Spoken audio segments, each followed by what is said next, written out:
Most of us carry for one reason, to come home safe. It's not about bravado or what looks cool on camera.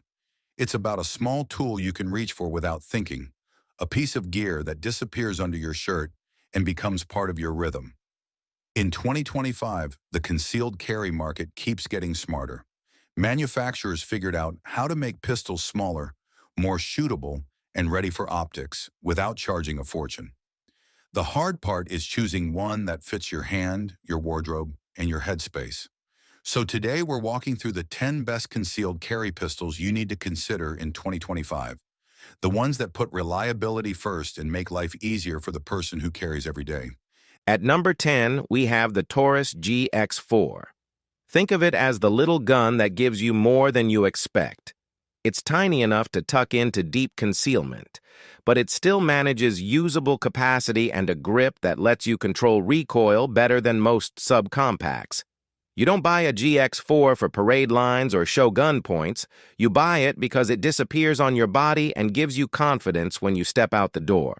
For new carriers, or anyone who prioritizes concealability above all else, the GX4 is a realistic, dependable choice. At number 9 is the Ruger Max 9, and this one solves problems a lot of micro-compacts bring. Ruger focused on what actually matters: a slide that racks without bruising your hand, sights that are visible and useful, and an ergonomics package that keeps the grip from feeling like a cramped paper towel roll. It's optics ready and comes in configurations that straddle the line between micro and compact, so you get more capability without sacrificing hideability. For city dwellers, commuters, and people who move fast, the Max 9 is just one of those guns that behaves when you need it to. At number 8, we put the Canik Meat MC9 on the table.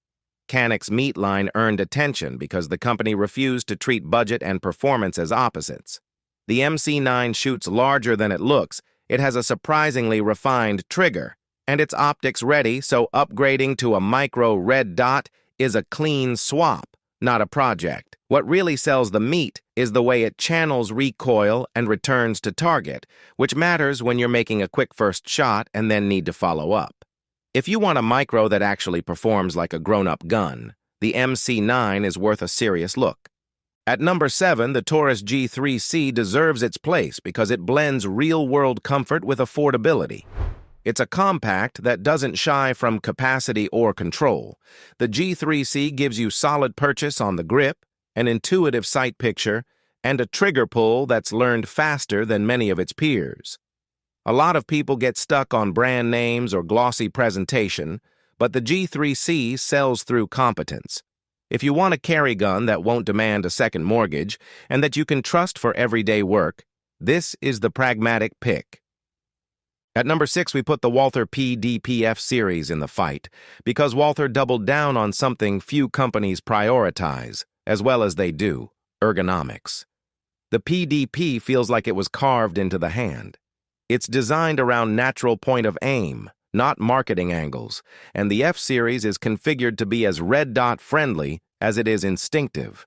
If you're someone who cares about how your grip aligns with your sight picture, who wants to mount an optic and actually use it effectively, the PDP fits that bill like a glove. At number 5, the Ruger 43X MOS earns attention for the exact reason a lot of carriers want: minimalism that grows. The 43X slides into the smallest carry profiles with ease, but the MOS variant adds the option to mount a micro red dot without ruining concealability. It's a thin package with a surprisingly natural grip and the ability to scale up performance with optics when you decide you want faster target acquisition. For that person who wants basically invisible carry but still wants a performance trick up their sleeve, this is the gun that balances both. At number 4, the Smith & Wesson M and P Shield Plus keeps proving itself because it does the simple stuff extremely well. It took the platform people already trusted and improved capacity and ergonomics without turning the gun into something unfamiliar. It's light, it's slim, and it's supported by an aftermarket that actually matters for concealed carriers, holsters, magazine carriers, and training aids. For the shooter who wants a straightforward modern micro that doesn't surprise you in bad ways, the Shield Plus still feels like one of the safest bets. At number 3, Springfield's Hellcat line sits at the crossroads of shootability and concealment. The Hellcat found a way to give high capacity in a very thin frame, and the Pro and RDP variants take that a step further for people who want extra control or built-in performance options. The Hellcat shoots with the kind of naturalness that makes drawing and placing a first shot feel like second nature. People who want a gun that gives them both comfort while carrying and shooter-friendly behavior on the range often end up reaching for a Hellcat.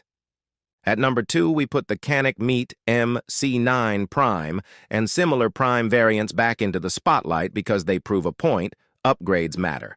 The Prime kills 2 birds with 1 stone, refinement in the trigger, and an integrated compensator that tames muzzle flip, both of which give the carrier measurable improvements in follow-up speed. If you're the kind of person who wants a compact gun but also wants to be able to string shots together under stress, the Prime makes that easier without demanding a premium mindset. And at number 1, after a decade of imitations and incremental improvements, the Sig Sauer P365 family still leads the conversation. SIG changed the concealed carry math with the P365, giving a small footprint with high capacity and then iterating on that idea.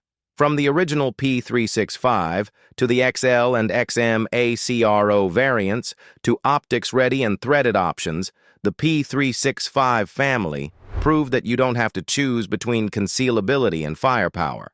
The ecosystem around it, holsters, magazine extensions, and spare parts, is part of why it's still the benchmark.